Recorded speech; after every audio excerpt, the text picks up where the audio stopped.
Yet future resurrection denies present righteousness.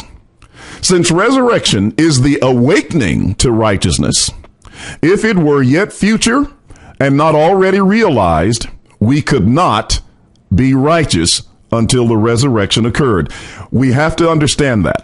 You see, I know all of those out there who are listening to me who believe that the resurrection is yet future have not yet understood the connection of resurrection with righteousness. Let's look at a couple of scriptures. In Galatians chapter 5 and the verses 5, the Bible says, "For we through the Spirit do wait for the hope of righteousness, which is by faith." What were they doing? They were waiting for the hope of righteousness, which is by faith. So righteousness was the hope. But wasn't resurrection the hope as well? And isn't there only one hope in the gospel? So you see, righteousness was their hope. Resurrection was the hope, and those are equal to one and the same thing. If the resurrection, therefore, is future, if it has not yet occurred, then righteousness has not yet come into being. It is not yet a present reality, and men still live and labor under the power of sin. That's why Peter said in 2 Peter chapter 3 and verse 13, "Nevertheless, we, according to his promise," there's the promise. The promise of whom? The promise of the Spirit. Just as Paul said in Galatians 5 and verse 5, those passages are parallel. "For we, through the promise of the Spirit, do, or rather look for a new heavens and a new earth wherein dwells righteousness." You see, resurrection belongs to the new heavens and new earth.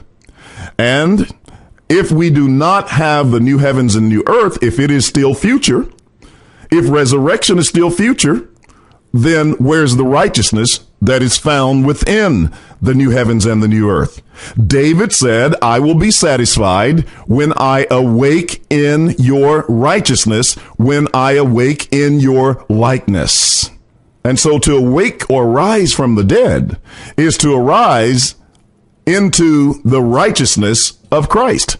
Again, in Romans chapter 6, Paul said, "Now if we died with Christ, we believe that we shall also live with him." The future life of that text is precisely the life or resurrection affirmed in 1 Corinthians 15. They're not different. You see, everyone understands that the life in 1 Corinthians chapter, or rather in Romans chapter 6, is spiritual and not physical. They get it, but they don't understand that Romans chapter 6 is directly parallel to 1 Corinthians 15. Both of them are talking about a future life in the text. And it is the spiritual life of Romans that is identical to the spiritual life of 1 Corinthians 15. That's why Paul said, "Awake to righteousness and sin not." Now, how would they sin? They would sin by going back under the law. That's why he tells them in Romans chapter 6, "For sin shall not have dominion over you, because you are not under the law, but under grace." You see, they were under the grace of the gospel.